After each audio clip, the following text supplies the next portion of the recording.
Oke, bismillahirrahmanirrahim. Assalamualaikum warahmatullahi wabarakatuh.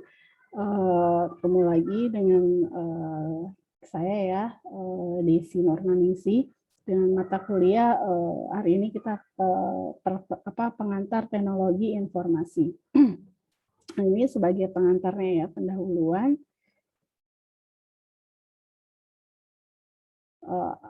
Oke, ini adalah kontrak kuliah kita ya, kontrak kuliah kita karena ini kita kuliah secara full daring ya, artinya kehadiran itu saya anggap 20%. Lalu UTS 30%, dan UAS serta UAS, biasanya UASnya itu adalah proyek, lalu tugas itu sebesar 50%. Nah, pada saat menggunakan Zoom atau menggunakan Google Meet, nah, kita diwajibkan menggunakan pakaian yang sopan ya. Jadi jangan bertelanjang dada gitu ya. Seperti itu. Nah, terlambat itu di sini saya tidak lebih dari 10 menit. Oke. Nah, lalu apa aja sih yang akan kita bahas di dalam mata kuliah pengantar teknologi informasi ini?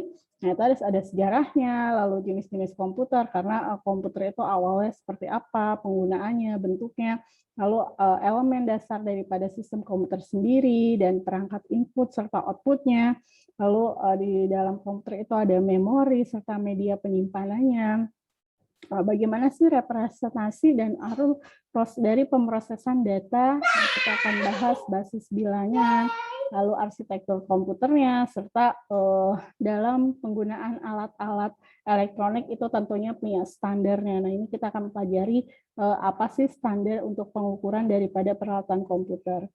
Nah, ini referensinya ya, referensi daripada mata kuliah ini, nanti bisa dibaca lagi. Nah, ini abad-abad daripada informasi. Jadi evolusi abad informasi itu seperti apa ya. Nah, awalnya adalah abad dari kalau kita bilang adalah industri 1.0 ya, 1.0. Semuanya menggunakan peralatan tradisional ya, seperti petani menggunakan cangkul, semuanya tidak menggunakan teknologinya. Semakin berkembangnya itu maka semakin berkembang juga teknologinya. Nah, masyarakat informasi itu seperti apa? Jadi di mana masyarakat informasi itu adalah suatu masyarakat yang di mana lebih banyak orang bekerja dalam menggunakan teknologi gitu, dalam penanganan informasi itu dalam bidang banyak menggunakan teknologi, entah itu dalam kehidupannya atau dengan bidang pertanian, industri, pemasaran, seperti itu. Nah, apa sih yang namanya teknologi informasi? Nah, handphone itu termasuk teknologi informasi, atau komputer, laptop, nah internet, atau apalagi ya, sekarang fungsinya daripada handphone itu kalau awal pertama itu cuma buat nelfon, SMS gitu. Handphone pun ada perkembangannya ya. Nah, lalu sekarang ini bisa buat apapun yang dinamakan dengan smartphone ya. Nah, information technology ya, atau teknologi informasi itu di mana ini adalah istilah yang mendeskripsikan teknologi-teknologi yang mungkin manusia untuk dia bisa mencatat, menyimpan, mengolah, memproses kembali, retrieve, mengirim, menerima. Nah, itu adalah teknologi ya, harusnya seperti itu. Nah, di dalam teknologi itu pastinya ada nanti akan menghasilkan satu informasi. Informasi itu berasal daripada data ya. Data-data yang akan diolah, nah akan membentuk satu informasi. Contohnya, ada data nama, ada data NIM, ada data alamat ya. Jadi nanti data itu akan dikumpulkan menjadi identitas daripada mahasiswa sendiri gitu ya. Nah, ini jadi data mentah akan diproses menggunakan menghasilkan informasi.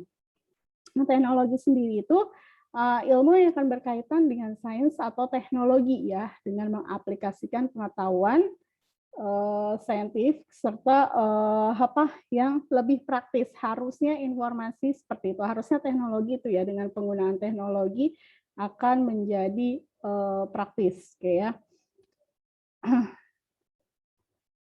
ya. Ini adalah bagaimana TI itu, gitu kan, kenapa kita harus menggunakan informasi, informasi itu harusnya seperti apa.